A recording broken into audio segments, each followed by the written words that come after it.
Hello everybody, welcome back to the Nocturnal Gaming Network. My name is Xeriua, and today we are playing Assassin's Creed. So last time we left Florence, and we went to our uncle's villa in Monteregione, where he taught us to fight. Finally, we know how to fight. And now, we are here in Tuscany, and we are staging for an assault on this city with our uncle and some of his mercenaries. So let us talk with him and see what he has to say.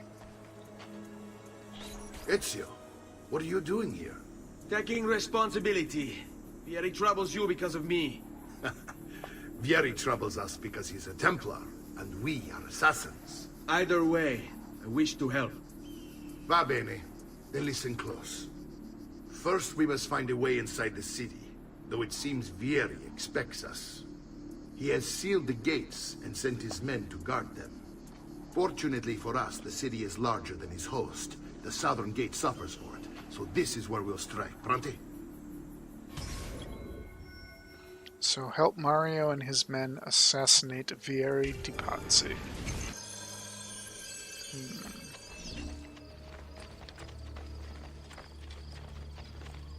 I am following Mario.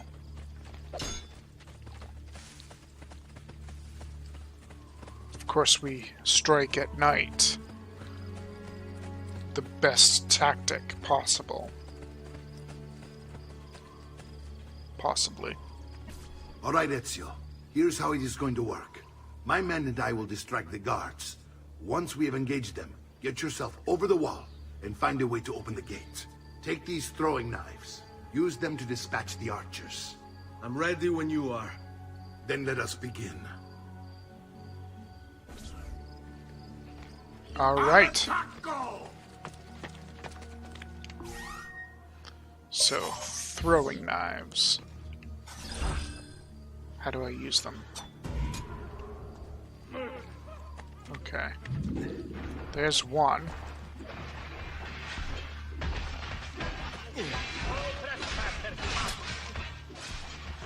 Can I hit this one from here? No, I cannot. Alright. But I can from here, like that. Alright. Now. That guy up here, up there. Just like this. And now I can interact. Alright, let's go help out. There we are. In the back. Because Ezio is a true gentleman. Alright.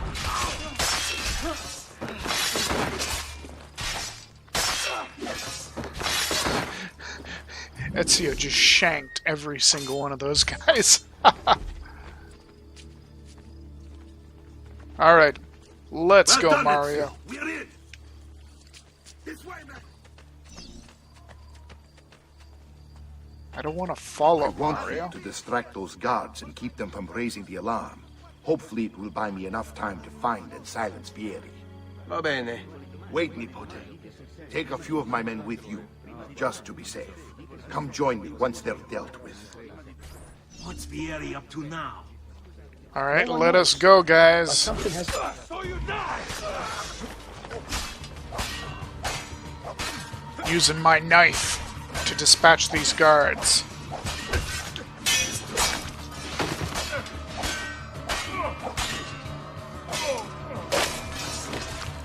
Ooh, through his head.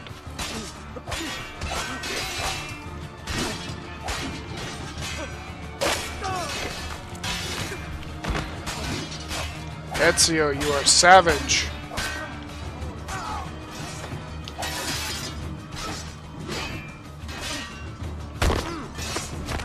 Oh, it's a leg.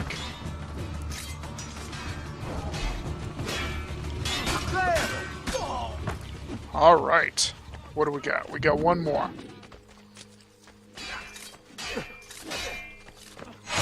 Job well done. Alright. We have to get over to Santa Maria something. I didn't catch that last word. His reign of blood strikes terror into us all. It must be stopped. I don't really care to lower my notoriety right now. Ooh. Chest. Let's get some treasure. Alright. Now back to the Santa Maria something. I don't know where those mercenaries are. They kind of left me. Oh. I can't go this way. Where am I going? Alright. No, what happened? Ezio, your uncle's under attack and needs help. Go to him. Right over here? They were just standing around and now they're fighting.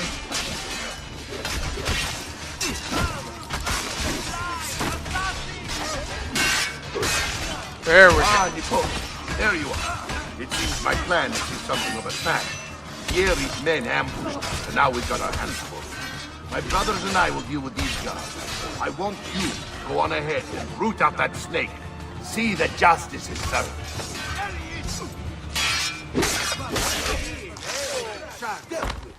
Okay, so I've already killed all the guards. Oop. Now we need to go and kill Vieri De Pazzi. Let's get up high if we can.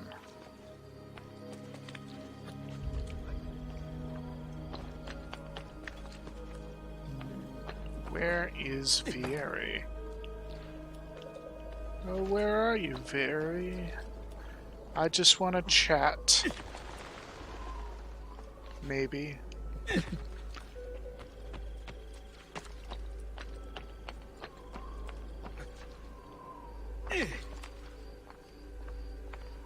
Ooh, a corrupted official. Let's take care of him while we're right here. Just because. Checkpoint.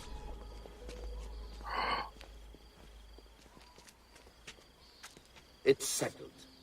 Vieri, you will remain here to coordinate the Mercenary. Francesco will organize our forces in the city and send word when it's time to strike. Jacopo, your job is to calm the citizens once the deed is done. What of that Ubriacone Mario? He continues to harass my forces, and I fear he'll discover what we intend. He's always been trouble. Just like that bastardo brother of his. Then let me reunite them, father. There will be plenty of time to clean up the refuge when we're finished. Now, is there anything else? Muy bien. May the Father of Understanding guide you. May the Father of Understanding guide you. Templars. Comandante! Comandante! What? Mario Auditore has invaded the city. He comes for you. Then let's not keep him waiting.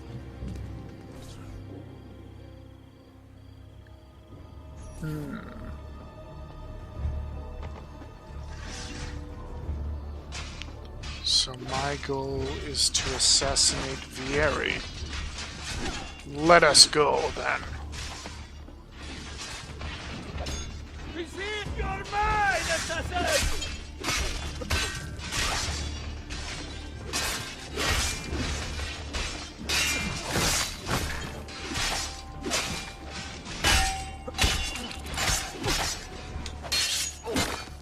Aha!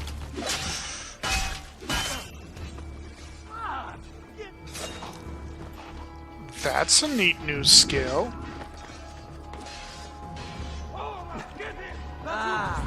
There you are. Uh-oh.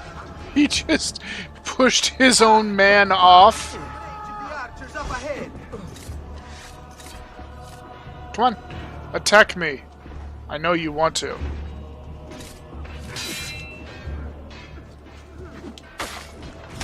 Just like that. Alright, Vieri, your turn. Bring it on! I think I made him angry. I don't think it's letting me assassinate him, because I know I'm hitting these counters. Oh, there it is. What are you and your allies planning? Is this what my father discovered? Is this why he was killed? I'm sorry. Were you hoping for a confession? Pezzo di merda! Vorrei solo che avessi sofferto di più! Hai avuto la fine che meritavi! Spero che Enough, Ezio! Show some respect. Respect? After all that's happened, do you think he would have shown either of us such kindness? You are not Vieri. Do not become him. Che la morte ti dia le pace che cercavi. Requiesca in pace. Take this. Read it when you have the time.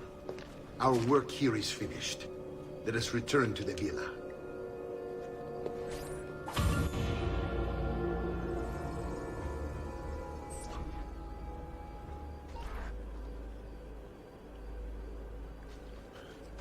Okay, I get a knife belt. And a codex page. And then the letter to Francisco de Pazzi required.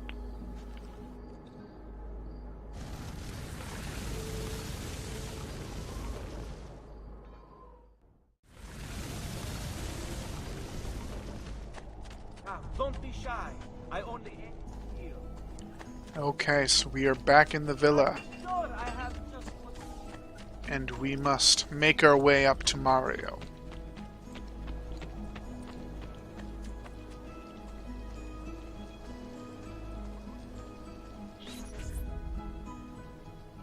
And here he is, our campione Ezio. Oh, hey, Ezio! I see you've wasted no time starting the celebration. And why not?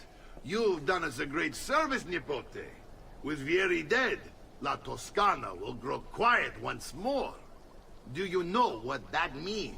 Basta lavorare. Si passa tutto il giorno a bere. E a puttane. What? It's true. Come, Ezio, walk with me. Yes, uncle. Learn about the villa and discover the codex pages hidden there. Alright. De Pazzi answered to another. Spaniard. He is Rodrigo Borgia, one of the most powerful men in all of Europe, and leader of the Templar Order. Which makes him responsible for the murder of my father and brothers. Yes, and he will kill you too, given the chance. Then I must stand against him if I wish to be free. But not until every other Templar has fallen to my blade. Father's list will guide me. Where will you go next? Firenze. Francesco De Pazzi will share the fate of his son. A sensible next step. No doubt he intends evil for the city. All right, that's enough grim talk for one night. I'll be in my study if you need me. I shall read the letter my uncle gave me. Yes. Let us read the letter.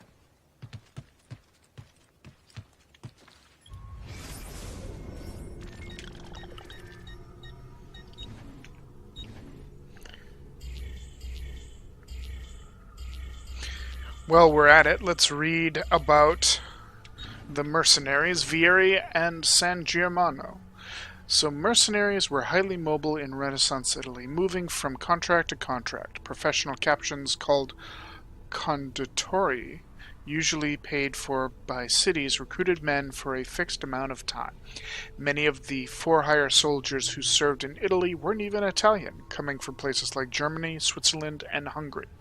In their perpetual struggle to dominate Italy, the Italian states hired mercenaries to wage war against their Italian neighbors, and the soldiers, many of whom had no code of honor, would often rape and sack freely.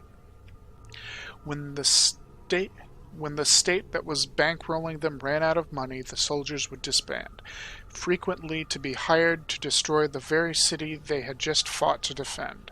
Some mercenaries were honorable, fighting for a cause when they believed in, but men such as these were few and far between. Where they existed, however, they were much sought after. So mercenaries, we can pay them to fight with us. Next we have Vieri De Pazzi. Vieri De Pazzi, the youngest member of the second most notorious Florentine banking family. This kid knew how to burn right through his father's money. Outside of spending sprees involving weaponry, exotic animals, and clothes, he was fiercely competitive. Vieri hosted races of all kinds: boating, horseback riding, running. All of them rigged, of course.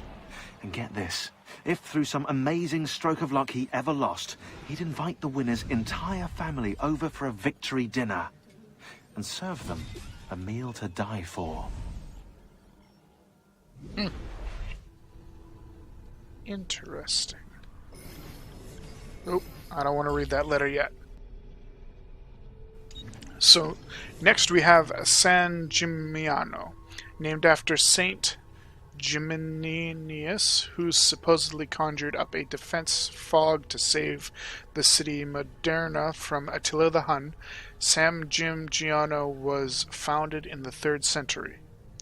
The city grew from the 10th century onward as a stopping point along the pilgrimage route to Rome. In 1199, once its citizens grew wealthy, San Gimignano separated from the Bishop of Volterra and became self-governing. The city's distinctive towers were created as its wealthy citizens competed to display how much money was actually in their pockets. In its heyday, the city had 72 towers. But the plague of 1348 decimated San Gimignano. Without money for upkeep, the town started to fall apart. The council appealed to Florence, and Florence took control. Okay. So, we need to go to documents. And, wow, we got a lot of codex pages all of a sudden. Interesting. Okay. So, we have read the letter from Uberto. Now we need to read this one here from Fra Goncondo. Messer Francesco, I have done as requested and spoken with your son. I agree with your assessment, though only in part. Yes, Vieri is brash and prone to act without forethought. And he has a habit of treating the Mercenari like playthings. I have received reports of at least 3 men being disfigured as a result. But I do not think him, as you put it, beyond repair. Rather, I believe the solution to be a simple matter. He seeks your approval, your attention. These outbursts of his are a result of insecurities born out of a sense of inadequacy. He speaks of you often and fondly, and expresses a desire to be closer to you. So, if he is loud and foul and angry, I believe it is simply because he wants to be noticed. He wants to be loved. Act as you see fit on the information I've given you here.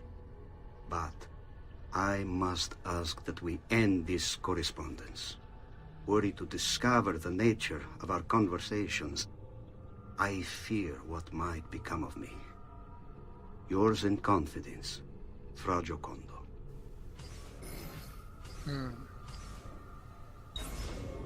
Okay, so Vieri is a child seeking his father's approval. He will not get it now, unfortunately. Let us talk to our uncle and continue with this quest. Look familiar? Other codex pages. Yes. Your father managed to find and translate a few before he... Here. This is not your father's work. Someone else has translated it. Leonardo da Vinci, a friend. Do you see the way the words cross from one page to the next? There is something underneath it all. Some kind of map. Where is it supposed to lead? Your father and I managed to make out bits of a prophecy scrawled across these pages. It was written by an assassin like us, who long ago held a piece of Eden. His name was Altair. He spoke of something powerful and ancient hidden beneath the land. What is it? What indeed? Solving that little mystery is exactly why we collected these pages. Then let me help. It's time I take on my father's work. All of it. I start with the page I took from Vieri. Leonardo will decode it for us. Bene. Return here when time permits, and we'll add it to the wall.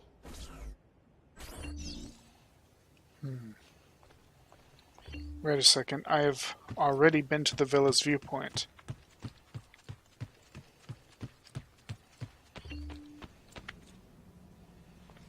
Okay. Why are you just hugging that pillar all of a sudden, Ezio?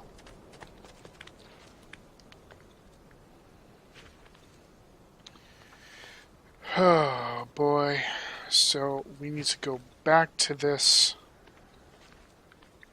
viewpoint, even though we've already been here.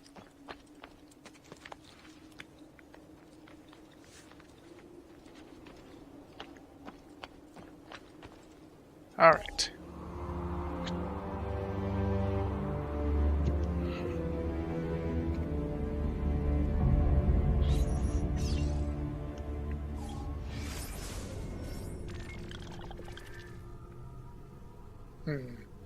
So we have 4 codex pages in the city. Well, 3 in the city, and then 1 that's out in the wilds somewhere.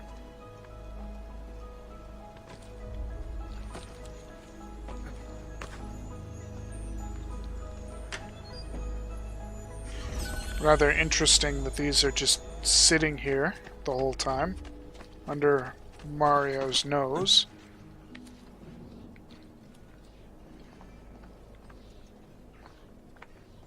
Okay.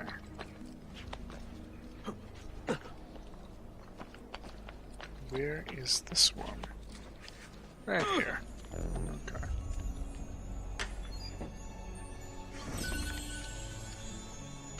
So, the Philosophical Codex pages will increase our max health according to the game, whereas other Codex pages give us upgrades and new equipment and such. So I think once we collect them, we're going to have to return to Leonardo at some point to decode them. Alright. Now that we have the 3 inside the city walls, we will head out here. Excuse me. And we will grab a horse.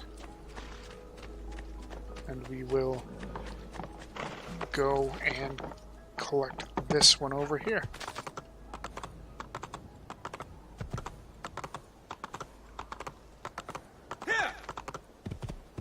Actually, where is that exactly? Okay, right here. Alright, so we can pretty much just follow the road. And then it's going to be right over here. Now, why hasn't Mario got these? Does he just not have time or something? What does he do all day? Does he just kind of stare at the codex wall? Okay. Yes, I already know this. Okay, so now I need to go check on Claudia.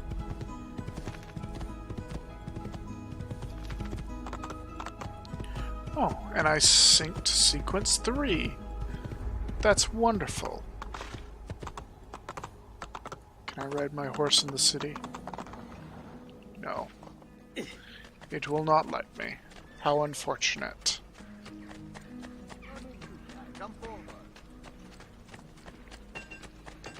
Okay, so what have you gotten into, Claudia? What sort of trouble?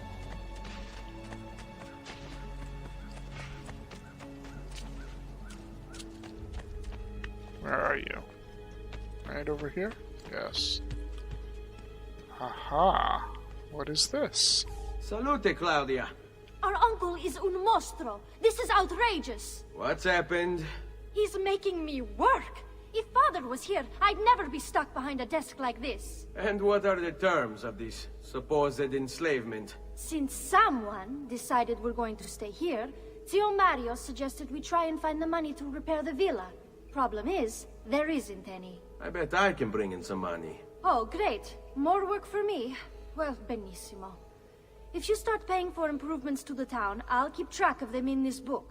And since I have nothing better to do, I'll also make note of any objects you bring in from the outside. If you actually get this place up and running, travelers might visit and spend money.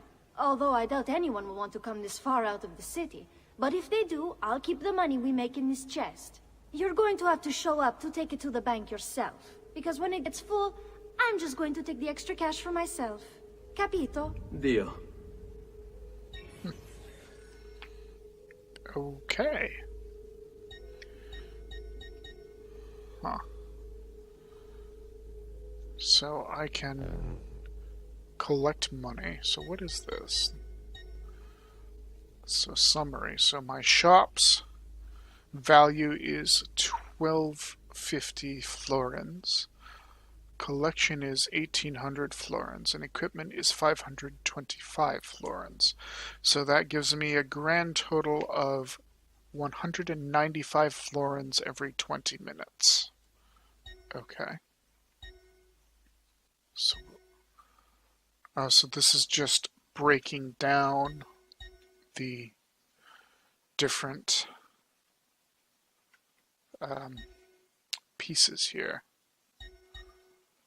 So I have 3 levels of my shops, and I get a bonus for all shops open and all shops level 3. So we need a brothel, mines, church, military barracks, thieves guild, and well. And then we get money for feathers and codex pages, and models, and seals, and paintings, and portraits of Ezio's targets. And then all sorts of bonuses. Okay, so... Whoa, there are 100 feathers? That's kind of ridiculous. Anyway, for equipment, we have all of our weapons. We have leather armor, Helmschmied armor, metal armor, missile glass armor, and the armor of Altair. Huh. Okay. Interesting. And then who's this guy over here? Buongiorno. Is there something wrong? Messer Mario hired me to deal with this mess, but I'm an architetto, not a miracle worker. Without money, I can't fix any of these buildings. And if someone brought you money? Then we'd be in business. You must be Ser Ezio. Am I right? Uncle! I like this architetto! He gets very observant when he can smell mud. If you want to fix up this town, I'm going to need it. I have a price list here for new shops and renovations. Just bring me gold, make a choice, and I'll begin at once.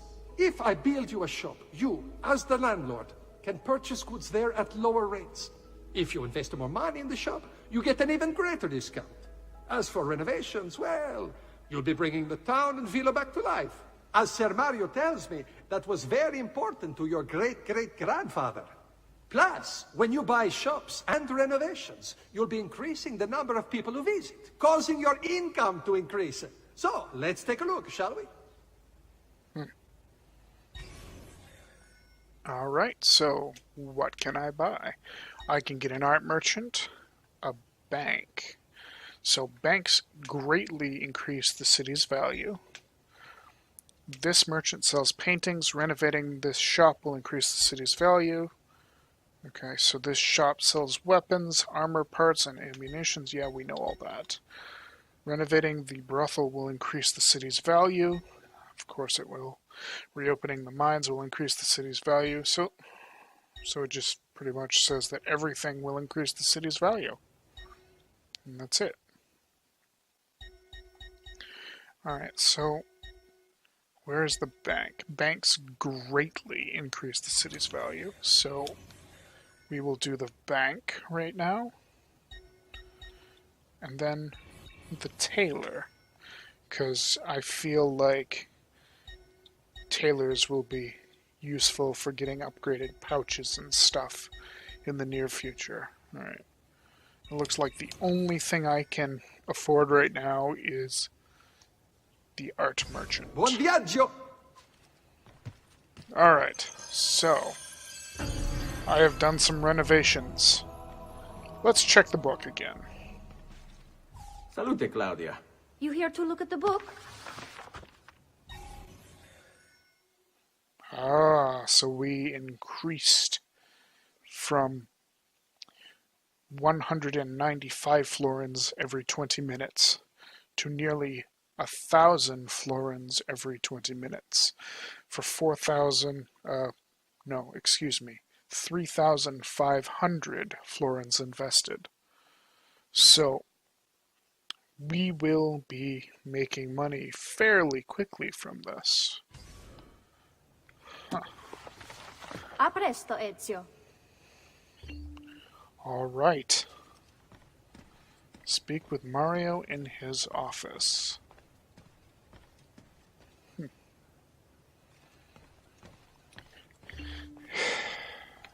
then we have the codex wall.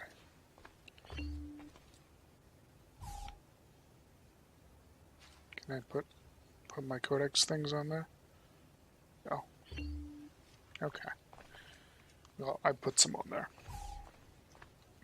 Okay, so next we will talk with our uncle and we will continue the story. But before we do, I'm going to need to end this episode and we will continue when we come back. Thank you all so much for watching. My name is Xeriua, and this is the Nocturnal Gaming Network. Have a wonderful night.